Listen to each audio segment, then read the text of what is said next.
জাতীয় সংসদ দ্বিকক্ষ বিশিষ্ট করার সুপারিশ করতে যাচ্ছে সংবিধান সংস্কার কমিশন। খসড়া প্রস্তাব অনুযায়ী সংসদের নিম্নকক্ষে আসন থাকবে 400, নির্বাচন হবে বর্তমান পদ্ধতিতে। এর মধ্যে 100 আসন থাকবে নারীদের জন্য সংরক্ষিত, তারা নির্বাচিত হবে সরাসরি ভোটে। আর উচ্চকক্ষে আসন থাকবে 105টি, নির্বাচন হবে আনুপাতিক পদ্ধতিতে। সংসদের দুই কক্ষ মিলিয়ে মোট আসন থাকবে 105টি। সংবিধান সংস্কার কমিশনের সূত্রে এসব তথ্য জানা গেছে। সাংবিধানিক একনায়কতন্ত্র ঠেকাতে বা এক ব্যক্তির হাতে যাতে ক্ষমতা কুক্ষিগত না হয়ে যায়, সেজন্য ক্ষমতার ভারসাম্য আনতে বেশ কিছু সুপারিশ করবে এই কমিশন। পাশাপাশি বিদ্যমান সংবিধানের মূলনীতিতেও পরিবর্তন আনার সুপারিশ করবে এই কমিশন। সংবিধান সংস্কার কমিশন তাদের সংস্কার প্রস্তাব চূড়ান্ত করে শেষ মুহূর্তের কাজ করছে।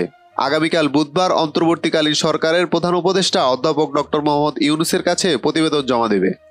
সংবিধান সংস্কার কমিশন ছাড়াও নির্বাচন ব্যবস্থা, দুর্নীতি দমন ও পুলিশ সংস্কার কমিশনও আগামীকাল প্রতিবেদন জমা দেবে। কমিশনগুলোর পক্ষ থেকে বার্তা প্রবাহকে তথ্য নিশ্চিত করা হয়েছে। প্রথম ধাপে গঠন করা 6টি সংস্কার কমিশনের মধ্যে অন্য দুটি, বিচার ব্যবস্থা ও জনপ্রশাসন সংস্কার কমিশনের চলতি মাসের শেষে প্রতিবেদন জমা দেওয়ার কথা রয়েছে।